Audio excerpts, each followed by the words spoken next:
How a parrot saved my life. When my dad was around 50, he got an African gray. He always loved parrots his whole life, so I was happy for him to get one after his retirement. He named the bird Kevin. My dad taught Kevin a whole vocabulary of words, and he actually trained him to understand the meaning behind certain words, like hello, what's up, food, thank you, good, and a few others. My dad passed away at 70, and with that came the time to figure out amongst my siblings and I what would happen to Kevin. My brother and sister didn't want the responsibility of taking Kevin into their homes. Plus, their spouses were against it too. But I couldn't bear the idea of giving him away to a new home. Kevin was and is one of my last connections to my dad. In this sense, that was his best friend.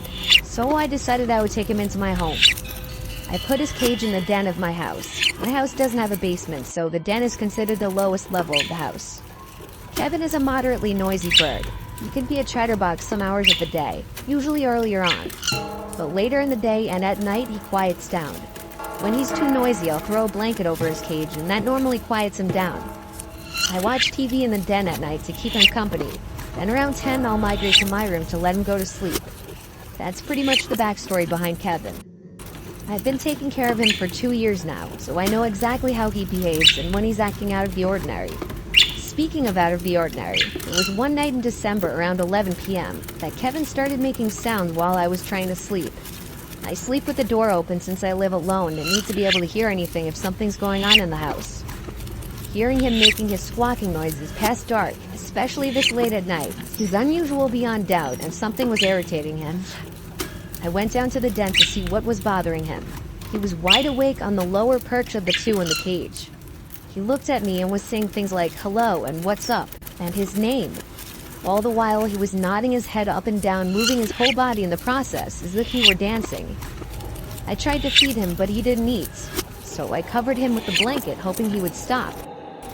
I was in the kitchen when I stopped inside, because he was still making the noises, and I had a feeling he wasn't going to stop. Having work the next day, I couldn't afford to lose sleep because of him. I really didn't know what to do. I'm still to this day not exactly a bird expert.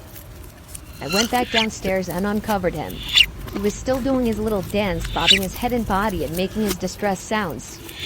It didn't click with me until thinking I heard something in the pantry closet a few feet away from his cage. I walked over to it and hovered my hand over the light switch to the pantry, which was outside of the door. The door has one of those big glass panels that many pantry doors have, so when I flicked the light switch, I saw the outline of a body on the inside. My fight or flight response kicked in, and I chose fight.